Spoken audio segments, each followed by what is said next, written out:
আসসালামু আলাইকুম প্রিয় বন্ধুরা, আশা করি সকলে ভালো আছেন। তো এই যে বস্তার মধ্যে এইভাবে মাটি ভরতেছি, এটা কারণ কি? এর কারণ হচ্ছে বর্ষাকালে আমাদের এখানে এই পর্যন্ত পানি উঠে যায়, এই পর্যন্ত মিনিমাম এই পর্যন্ত উঠবি। তারপরে যদি বন্যা হয়ে যায় তাহলে তো আর একটু উপরে উঠে যাবে, নয়তো বা এতটুকু উঠবে না, অন্তত এতটুকু আশা আছে। এত বছর যাবৎ আমি গত 10-15 বছর যাবৎ এত পানি হইতে দেখিনি এখানে, এই পর্যন্তই হয়।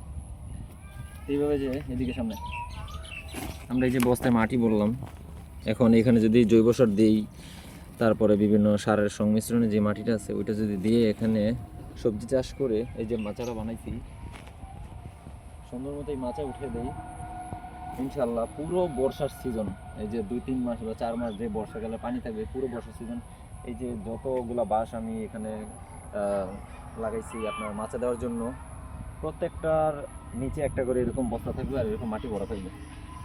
এবং প্রতিটাতে আপনার শাকসবজি আমি চাষ করব, যেমন আপনার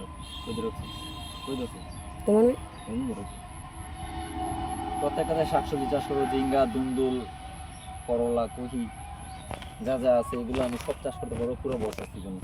তো এই জমিগুলো মূলত প্রতিটা এইভাবেই পড়ে থাকবে, এগুলোতে ধান রোপণ করা হয়, তারপরে পাট, এগুলো থেকে আমি দেখলাম যে যদি এই সিস্টেমটা আমি অবলম্বন করি তাহলে আমি অনেক বেশি লাভবান হব। তাই আমি এই সিস্টেমটা শুরু করলাম। আমাদের এলাকায় এই প্রথম, এইগুলা কেউ করেনি কখনো, কিন্তু বাংলাদেশে অনেক অঞ্চলে এগুলা প্রায় অনেক প্রচলিত। সিলেটের ওদিকে ওইগুলো করে থাকে, বাসমান পদ্ধতিতে তারা সবজি চাষ করে থাকে, তাদের থেকে দেখে আমি অনুপ্রাণিত হয়েছি। সবাই আমার জন্য দোয়া করবেন। আমি এভাবে বস্তা দিয়ে এই প্রত্যেকটা এই বাঁশের খুঁটি নিচে এভাবে একটা করে বস্তা দিয়ে মাটি ভরে দিব, এবং এগুলোতে আমি সবজি চাষ করে পুরো বর্ষার সিজনে ইনশাল্লাহ আমি সবজি চাষ করবো। তো পরবর্তী ভিডিও আপডেট দিব ইনশাল্লাহ, কি বীজ এখানে রোপণ করলাম, কি গাছ রোপণ করলাম। তো সবার যদি ভালো লেগে থাকে আমার ভিডিওগুলো অবশ্যই লাইক করবেন। আসসালামু আলাইকুম।